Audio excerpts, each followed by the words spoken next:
Shabbat Shalom. Happy Sabbath. We have indeed heeded the word of Yah, and we have come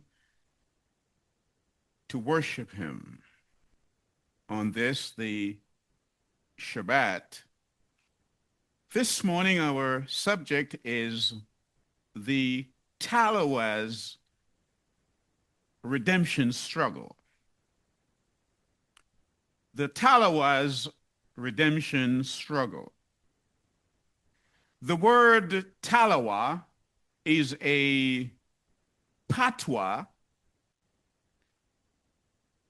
word that talks about a small portion or something that is small but is strong. Something that is small but is powerful. It is a Jamaican word. And often it is said, we are little, but we Tallawah. And it relates to a people who are small in comparison to larger nations, but they are strong. I believe this idea of being small and Tallawah is illustrated, emphasized quite glaringly in the experience of King David and Goliath, in that David being a youth in comparison to this giant of a man, defeated him and gained the victory for the nation of Israel. So David, it could be said, was a Tallawah man. And so I want to look at the subject this morning within the context of the Maqqabim revolt when they fought against the Seleucid kingdom to liberate themselves from that which was being imposed on them, the culture of Greece. But first, I want to look at it to make it more existentially relevant to our time by starting with the experience of the Morant Bay Rebellion. Because I think that both the Maccabees and those in Morant Bay, Jamaica, shares some similarities. As a young boy, I spent my formative years in Epsom, rural St. Mary, at a time when the miscreant Europeans, the plantocracy, these people who own plantations, comprise the Bakras and the Bushes. By Bakra, we mean those who are not as melanated as the people who live in the island, and they came and they were ruling. The ruling class, the people from Europe, the white people, they were considered to be the Bakras and the Bushes. They ruled Jamaica with untamed cruelty and even with sardonic glee. That's how they ruled during that period of time. And so for many across the terrain of time, as we reflect, the Morant Bay uprising in 1865 was necessary. And so today, the Sabbath, which is the 19th of Tishrei, but on the Gregorian calendar, it's the 11th of October, which means to this exact day, it is 160 years, because the Morant Bay uprising was on the 11th of October, 1865. Now, the Hebrew numerology, when you look at it, the number 160 relates to or correspond to the word love. Love. So in the system of gematria, the word love comes to mind this morning, and that's the Hebrew word ahava. Ahava. So 160 years away in 1865, there was a uprising in Jamaica where the slaves, the black slaves, were rebelling against a system that mistreated them morally, religiously, took away their rights. They were disenfranchised, and so they rebelled. Britain at that time had become an imperial surrogate and a stern mother for Jamaica. Even after the political independence of 1962, 6th of August, it did not sever the British umbilical cord. The Privy Council was still in control. And so the economic placenta of Britain did not provide the nutrients or the oxygen that this young fetus, Jamaica, needed at the time. Didn't do that. The umbilical cord did not connect the placenta to the fetus, so the uprising played a crucial role in the fetal development of young Jamaica. I'm making that point because, as I indicated, I see similarities between the two. The Greeks were trying to impose their culture on Israel, and the British had already imposed their culture on Jamaica and other Carib nations. And so the Jamaicans, they rose up and rebelled. And we've got to remember that this man, this giant of a man who rebelled, who started the rebellion and fought so gallantly, he was an elder in the church. He was born in Stony Gut, and he really decided that this was too much, and he fought, and he liberated his people, but he was hanged on the 24th of October.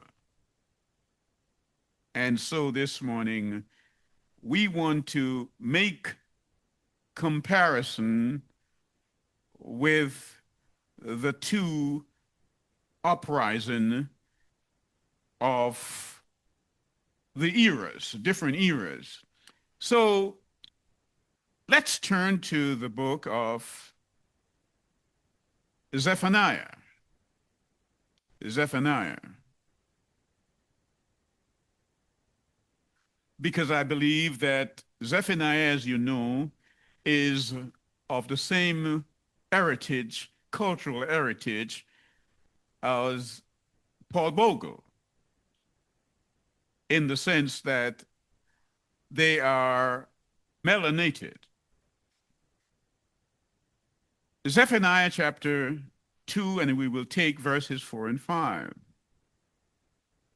And I'm reading this because in light of what has taken place this week in relation to Gaza,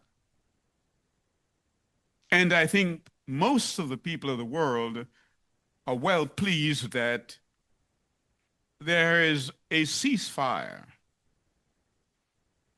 in Gaza, and we will not have to look into our TV with wide eyes at the current time because the killing would have stopped. But one wonders whether the people are reading the word of Yah and understanding what Yah has said. Peace, they say, is now in Gaza. But the word says that when they say it's peace,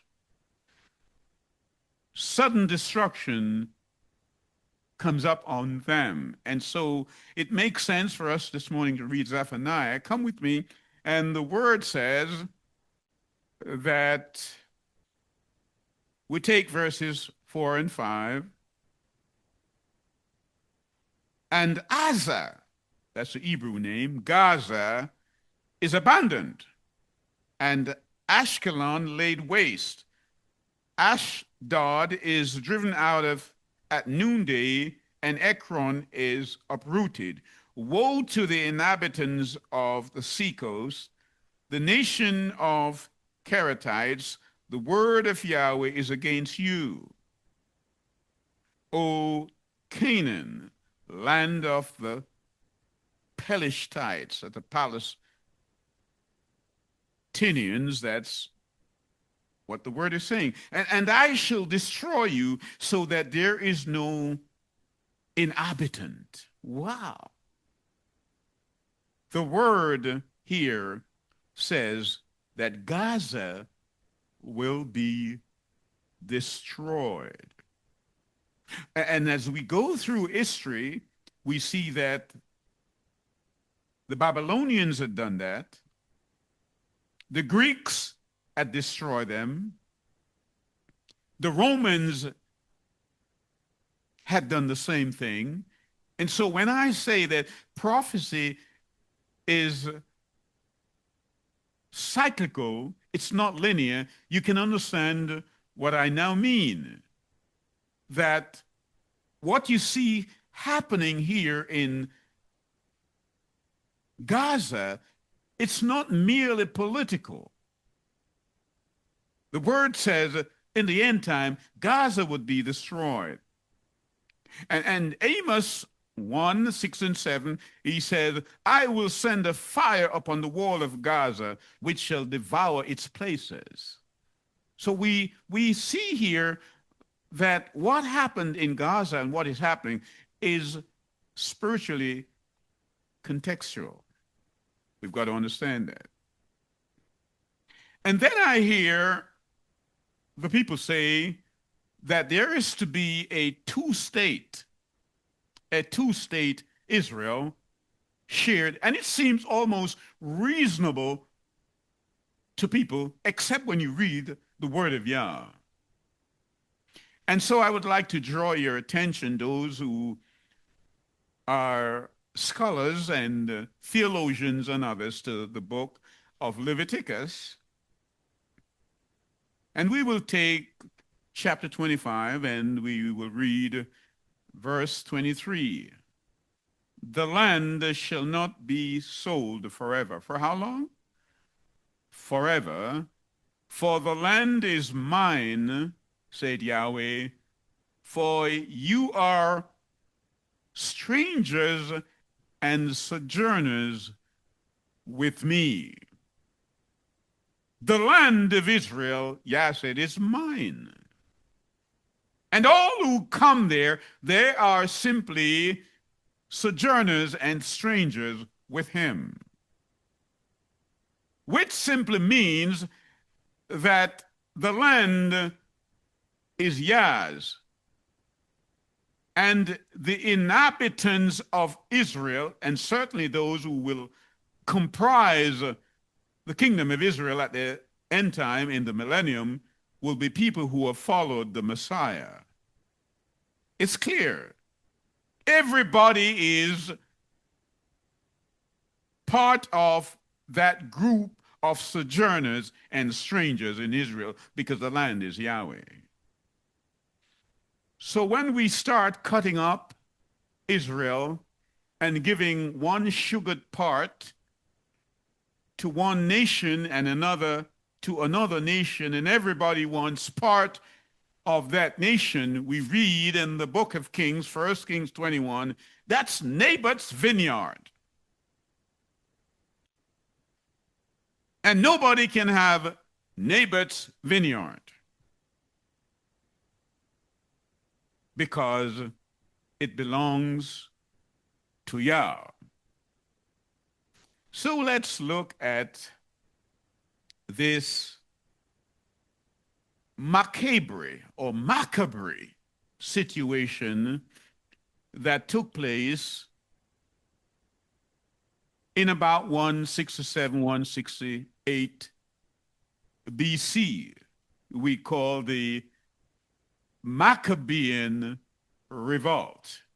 As I indicated, that it is very similar to the Morant Bay rebellion, in that people were here rebelling against an imposed culture,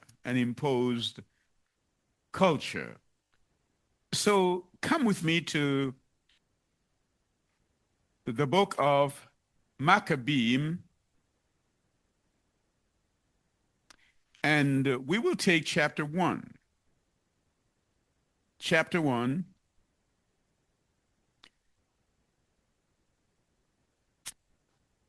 And it came to be after Alexandros, son of Philippos, the Macedonian, who came out of the land of Kittim, and the smitten Darius, sovereign of Paras, and Madai, that he reigned in his place first over Yawan.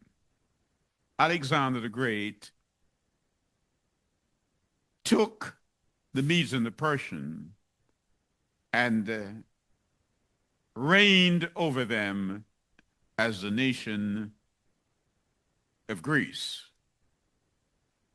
And he fought many battles and won many strongholds and slew the sovereigns of the earth, and he went through in the ends of the earth and took spoils from many nations, so that the earth was at rest before him. Therefore he was exalted in his heart and was lifted up. We kind of see that kind of attitude being made pervasive in the world today.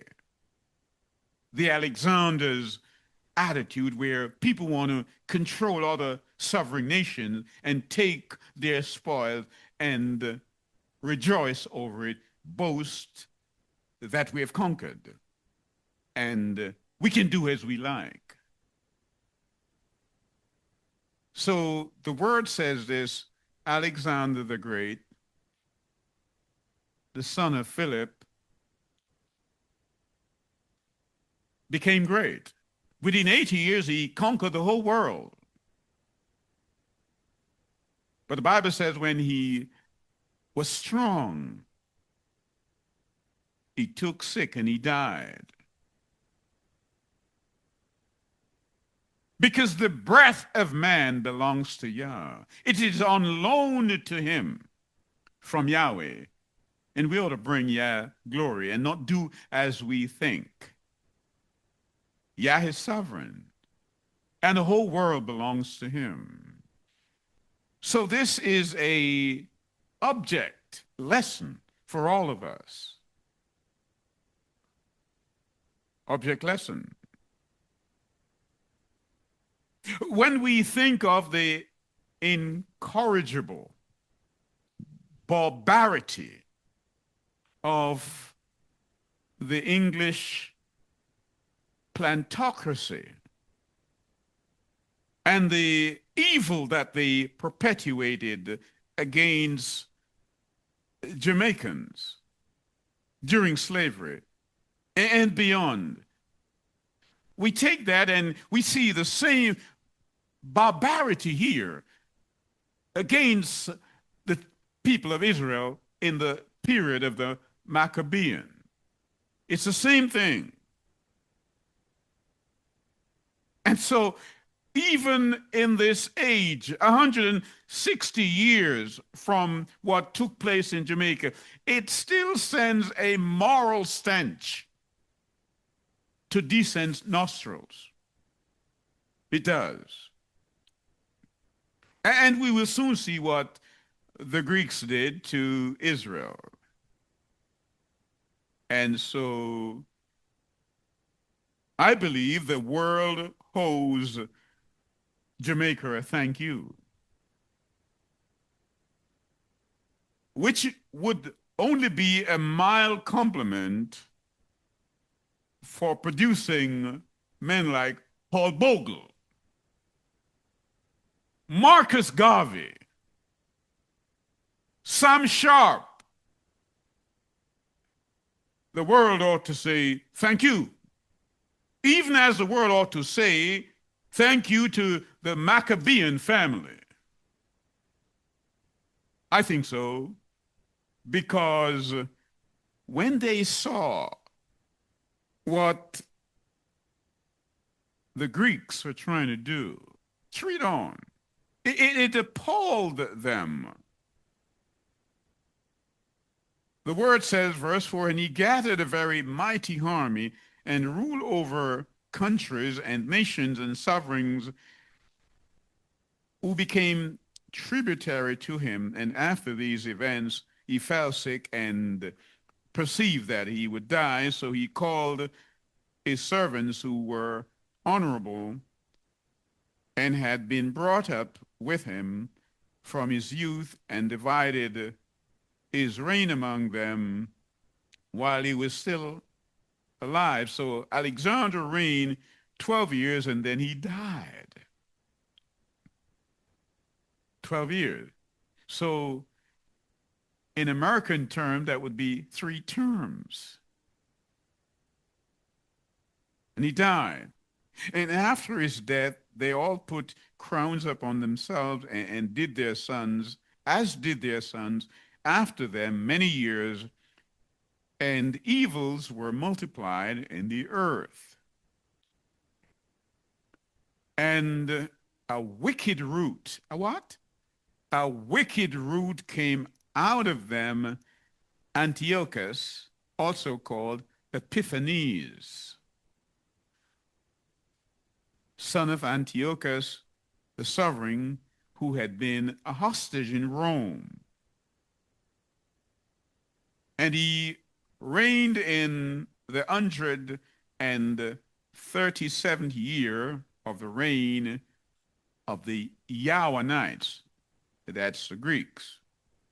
In those days, wicked men went out of Israel, who persuaded many, saying, let us go and make a covenant with the Gentile. Did you hear me? Yes, people here at this time in Israel went out and say, let us make a covenant with the Gentiles. We need to be very careful when we are dealing with Yah's land. History tells us that those who made a covenant with the Greeks at that time, they were wicked men. And today we're looking at a covenant being made.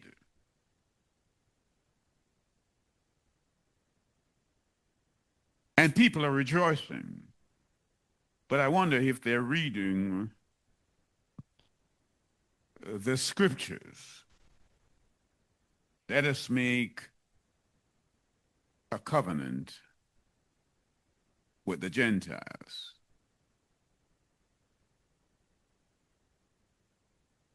And the word says, so this plan was well pleasing to them. Then some of the people were so bold in this that they went to the sovereign who gave them authority to do according to the laws of the Gentiles.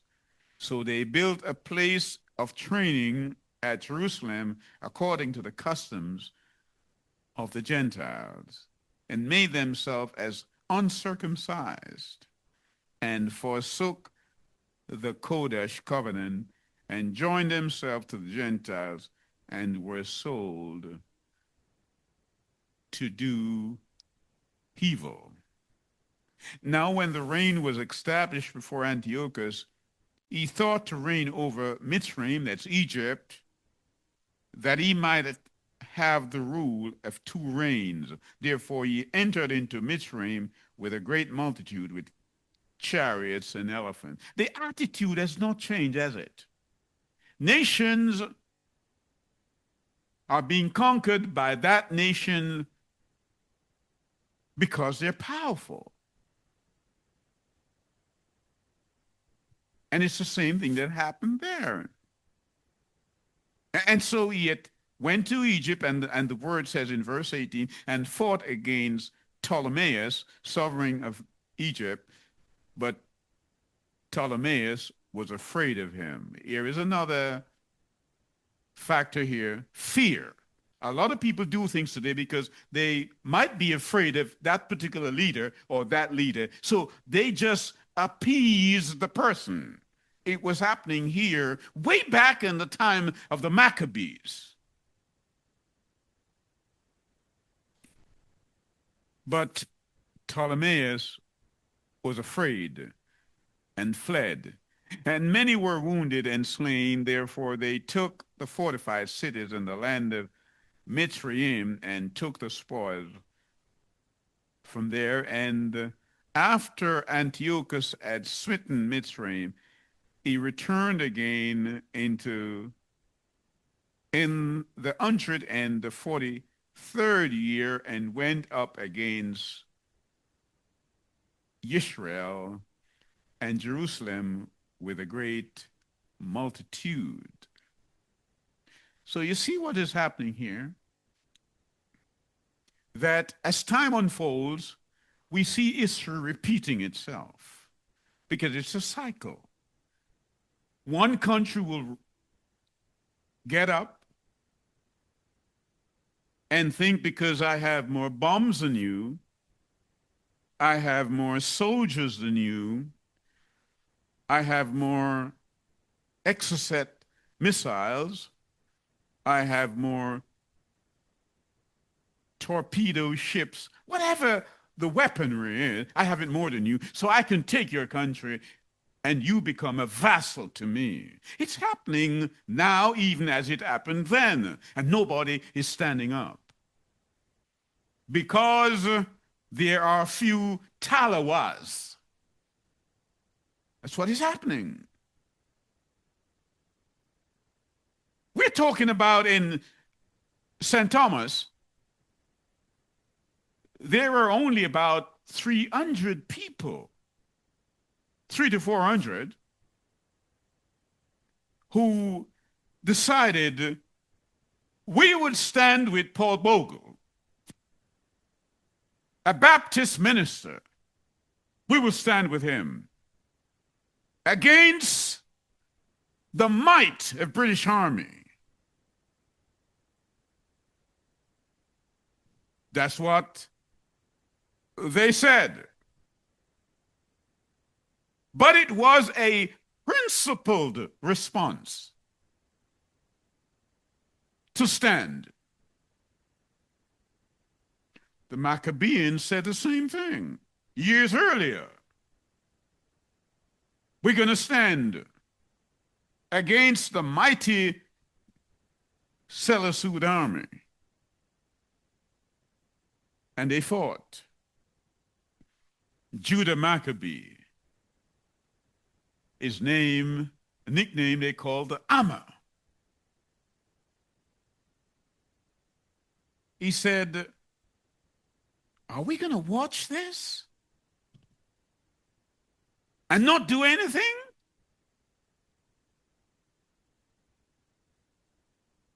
So the word, first Maccabee,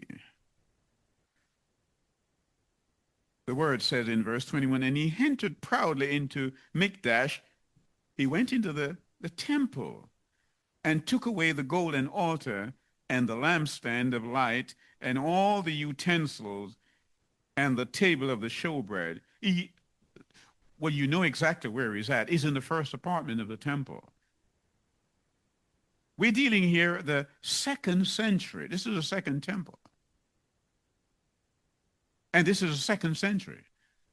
He's gone in boastfully in the holy apartment of the temple where the showbread is, as you know, on the right, and on the left, which is the south, we have the menorah, and in between we have that place where they pray.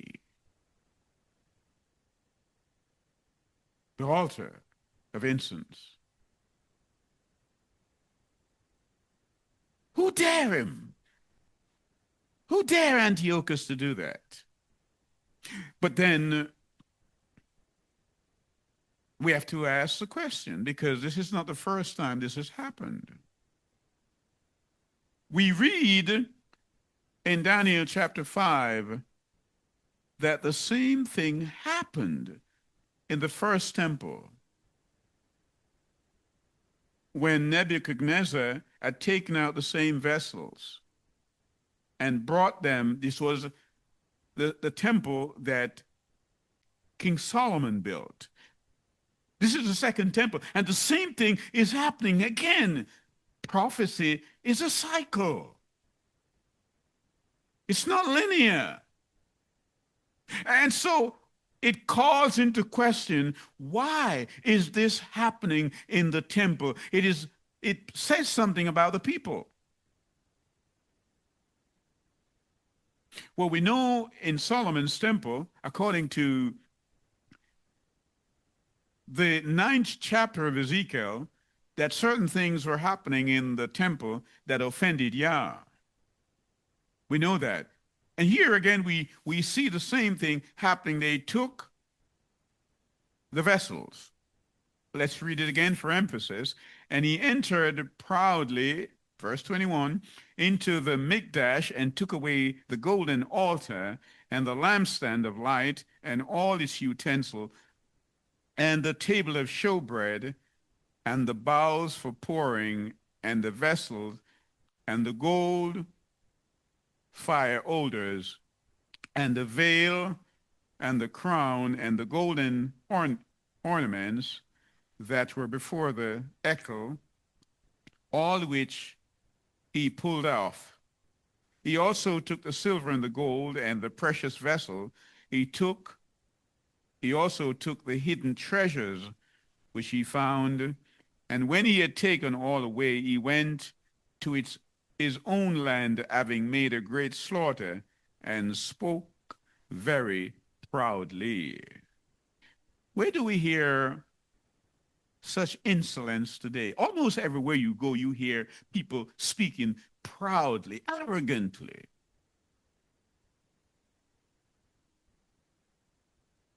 That's what we're hearing. Therefore, there was a great mourning in Israel in every place where they were, so that the rulers and elders mourned. The maidens and the young men were weakened, and the pleasantness of women was changed. That's how it was back in the time of the Maccabees. Every bridegroom lamented, and she that sat in the bridal chamber was in grief. Now, I'm reading this Maccabean rebellion experience to you for this reason. When we read the book of Malachi, we understand that Persia was at the time ruling Israel. Media-Persia. Malachi is the last book of the Old Testament in the King James Version. When we flip over to the book of Matthew, we see Rome is in rule. But in between sacred time, Greece ruled, but no mention of it in depth in the scriptures. It's contained, therefore, in the Maccabees. Only there will you find it. 400 years of sacred history is missing, and that's why we're going through this morning to bring you up to speed as to what life was like during the time when Greece controlled Israel. And please remember that everywhere you go now, Greece is still in control. What do you mean? Thank you for asking. Because democracy came from Greece. And every government, almost every government you talk to today, they are trying to implement democracy in their country. And it's a Greek thing that was being imposed on Israel at that particular time. Yah's kingdom is not a democracy. It's not a republic. Yah's word is law. Is law. Whatever Yah says, it will accomplish, regardless of what men do. The land is mine. And people are putting treaties together and programs together, planning to use Yah's land in a way that he said it shouldn't be used for. I wonder who is reading and who is listening. The land is mine. My throne is going to be here, says Yah. He said, when I come, according to Zechariah chapter 40, I'm going to bring with me an earthquake, and nations will disappear. The mountains will disappear.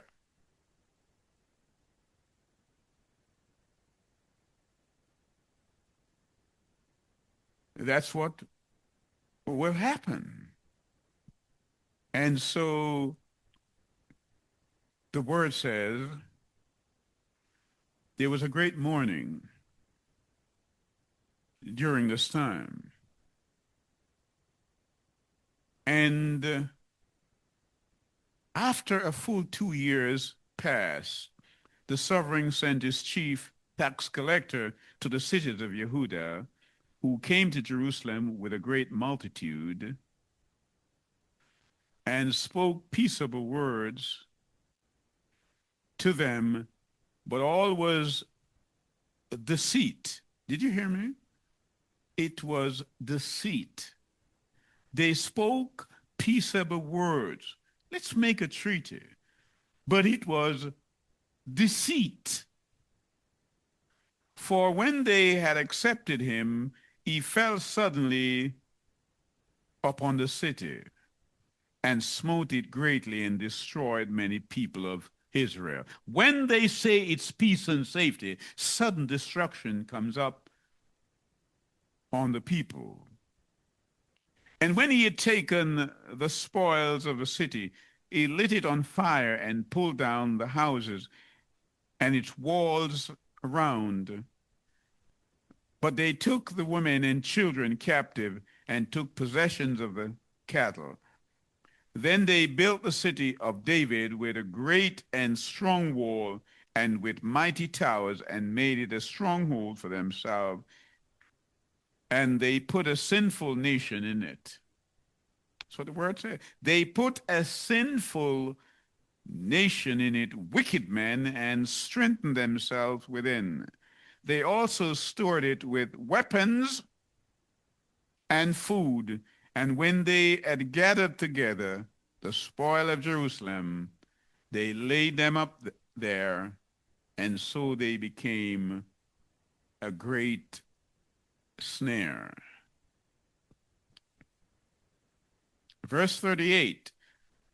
So the inhabitants of Jerusalem fled because of them. Therefore, the city was made a dwelling for foreigners, and became foreign to those that were born in her, and her own children left her. Did you hear me? Therefore, the city was made a dwelling of foreigners, and became foreign to those who were born in her, and her own children left her. It's like saying, and America became a country for foreigners. And those people who came here and were here, the Indians,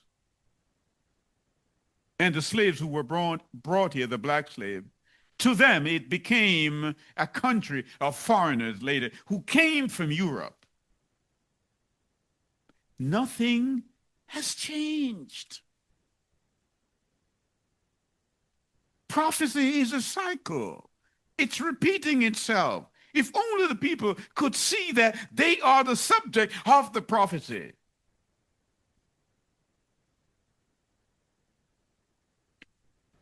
Her Mikdash was laid waste like a wilderness, and her feasts were turned into mourning, her Shabbatot into reproach, her honor in contempt.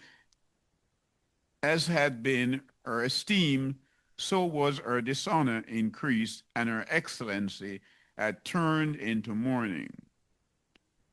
And sovereign Antiochus wrote to his reign that all should be one people. Where have you heard that before? And everyone should leave his laws, so all the Gentiles agreed according to the command of the sovereign. Even many of the Israelites also agreed to his belief, and slaughtered to idols and profaned the Sabbath. Now, I don't know who is thinking. I don't know who is thinking. Yeshua had made it quite clear that a house divided against itself cannot stand. Let me bring it home. Let's assume you have two people who worship Yah, and one worships on the sacred Sabbath, and another one on the first day of the week. And they want to come together for an ecumenical gathering to worship Yah on a sacred day. Which day would it be? Somebody would have to compromise. I'm showing you that to show you this. When you make Israel two states,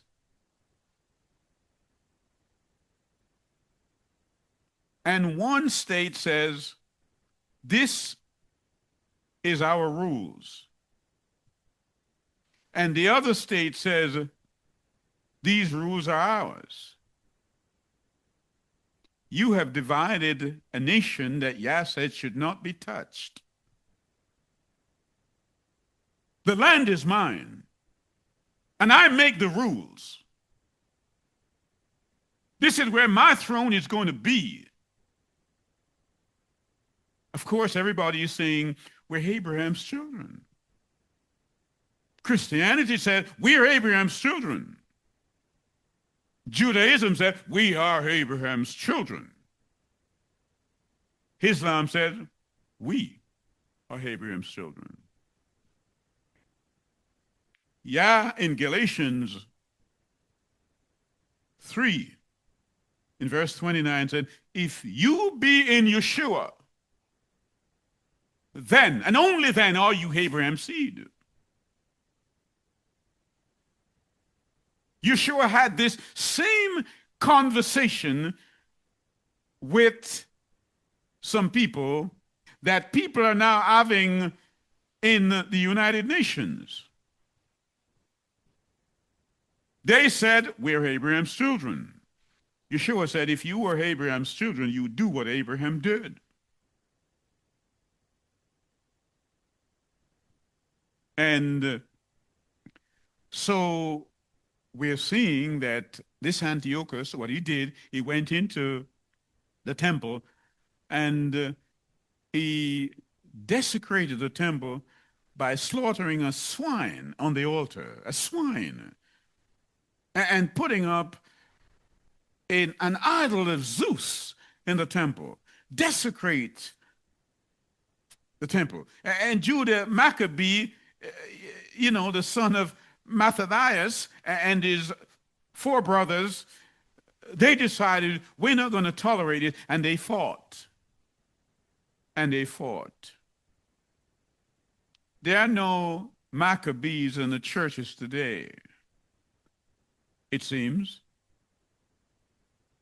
Not at all. There are none. And so the revolt of this rebellion against the Greek Syrian oppressors in Israel between 167 to 160 BC, as well as the rejection of Hellenistic compromises in worship, the history of the Maccabean revolt is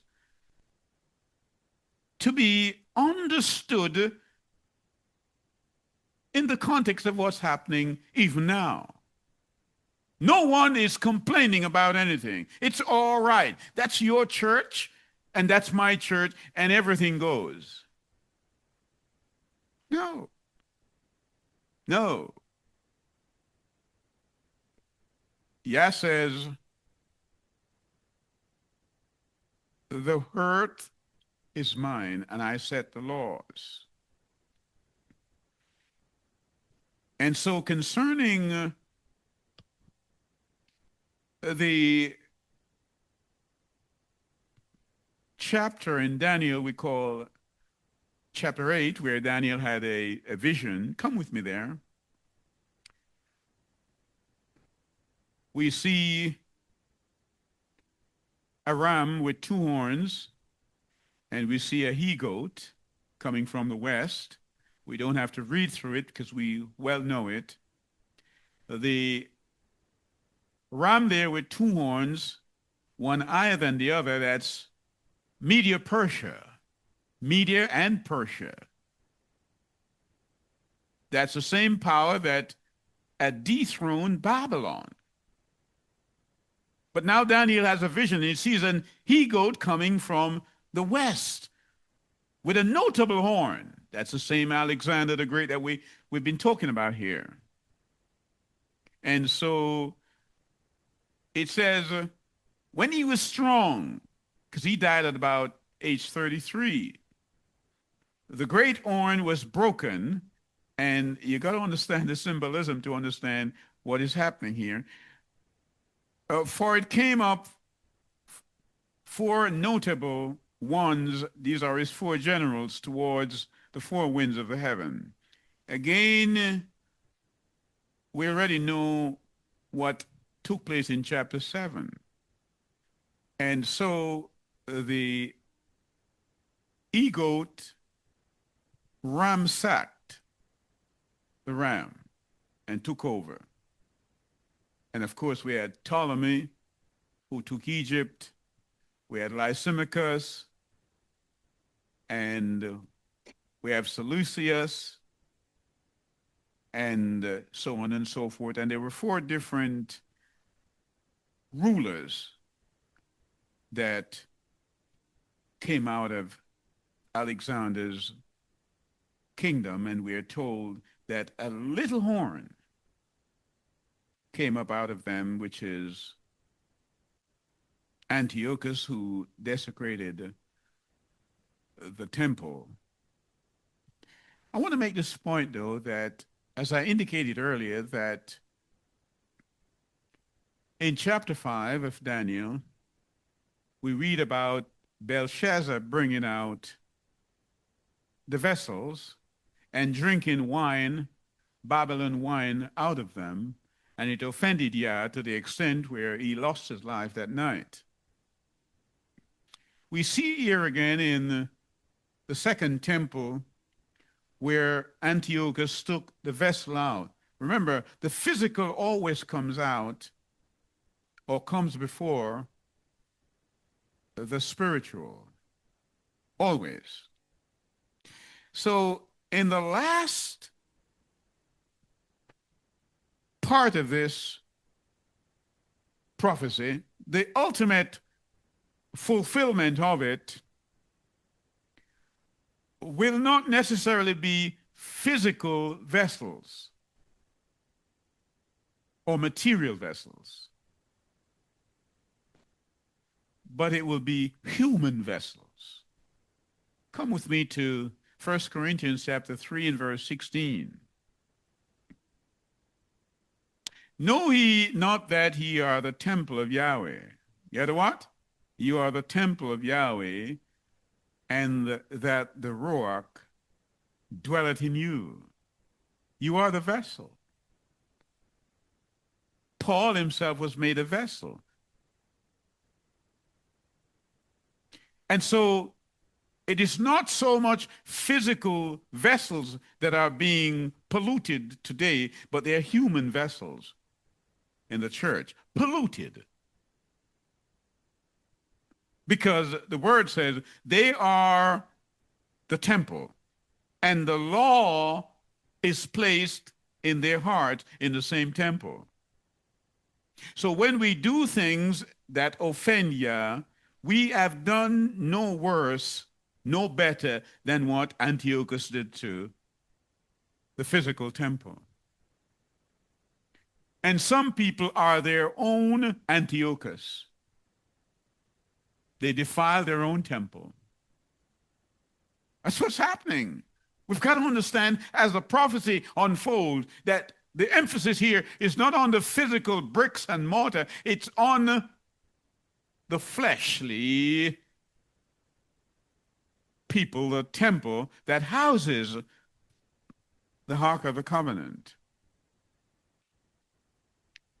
And so we read in chapter 2 that Maqqabim was nicknamed the Hammer, and Simon, his brother, was nicknamed Tassi, and Jonathan, the other brother, was Apphus, and John, known as Gadi, Eleazar, known as Avaran. Now, all of them had nicknames. You would think these men, they're Jamaicans, because wherever you go in Jamaica, they have nicknames. But yes, they had nicknames. And that's why, I thought it appropriate to make the connection with the Morant Bay Rebellion, which indeed erupted on the 11th of October in 1865. And as I said, it was a significant upheaval led by Paul Bogle. Again, emphasize that he was a Baptist preacher, because sometimes the churches today, they see something happening and they're very silent. This was a Baptist preacher and a group of about 300 supporters, including William Gordon, who was a politician, and he aligned himself with William Gordon and joined a number of heroes, that are now regarded by Jamaica as people who are freedom fighters. We don't see that anymore. We don't see that.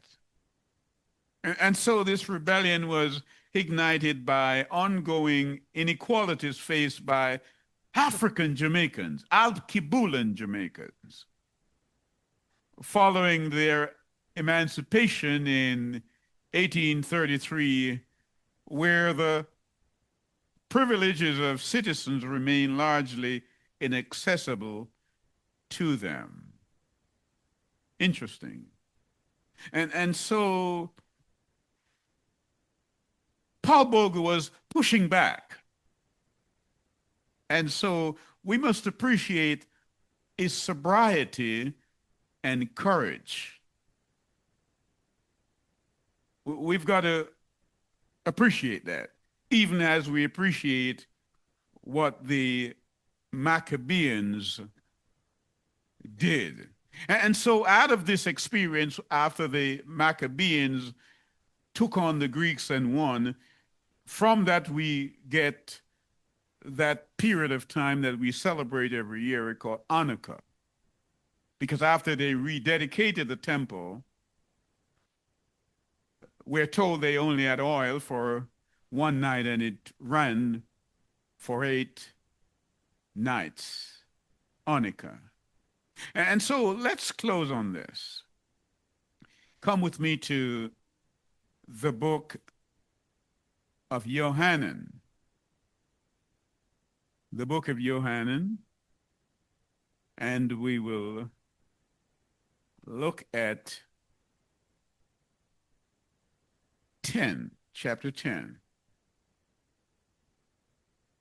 And we will take verse 23. And Yeshua was walking in the Mikdash, in the porch of Shalamah. He was walking in the porch of Solomon. So the Yehudim, that's the Jews, surrounded him and said to him, "How long do you keep us in suspense? If you are the Amashiach, say to us plainly." Yeshua answered them, "I have told you, and you do not believe. The works that I do in my Father's name. They bear witness concerning me." So you see here that Yeshua was attending the Feast of Light. This is Hanukkah. And interestingly, the Indians, they celebrate Diwali, which is a Feast of Light. And I believe the two are connected. And the reason I am convicted to that view is simply that when you read Esther chapter 1, you see in the time of the rule of Queen Esther, both Ethiopia and India came under one empire. And so when the Indians are celebrating Diwali and the Hebrew people are celebrating Hanukkah, it's the same thing, because it was one empire at one time. So let us understand as we close that the unfolding events in Gaza and elsewhere, as we see them, they have a scriptural context. The Bible says that Gaza will be destroyed. And as we have seen, Gaza is indeed destroyed. It really is flattened. Yes, said, "I'm going to bring my people in." According to Isaiah 11:11, I'm going to round them up all over the place, including Ethiopia. I'm going to bring them home. So one gets the impression if he's going to bring Israel home, I don't mean the political Israel that people have formed. I mean the real Israel of Yah. Galatians 6 and verse 16. We are part of the covenant of Israel based on our relationship with the Messiah, not otherwise. So if you're going to bring them home, he's going to need room. You kind of get that impression. So it is not for men to bring in who they think Israel is, or who it is to control or run Gaza. Gaza is part of the original Israel that was given to the children of Israel that came from Egypt. So if men should seek to do other than what Yah has said, is made it clear, when they think it's peace and safety, sudden destruction will come upon them. And 2/3 of those living there will die. That's what he says. 2/3. 2/3. So this is not a plaything. It is not a plaything. Yah means what he says. He means exactly what he says. And so let us just bear in mind that we need to look at the light, because John 8, verse 12 says, then spoke Yeshua unto them, saying, I am the light of the world. He that followeth me shall not walk in darkness, but shall have the light of life. May we understand the connection between the Maqqabim reality and the uprising of Morant Bay in Jamaica. It's the same kind of rationale behind these revolts.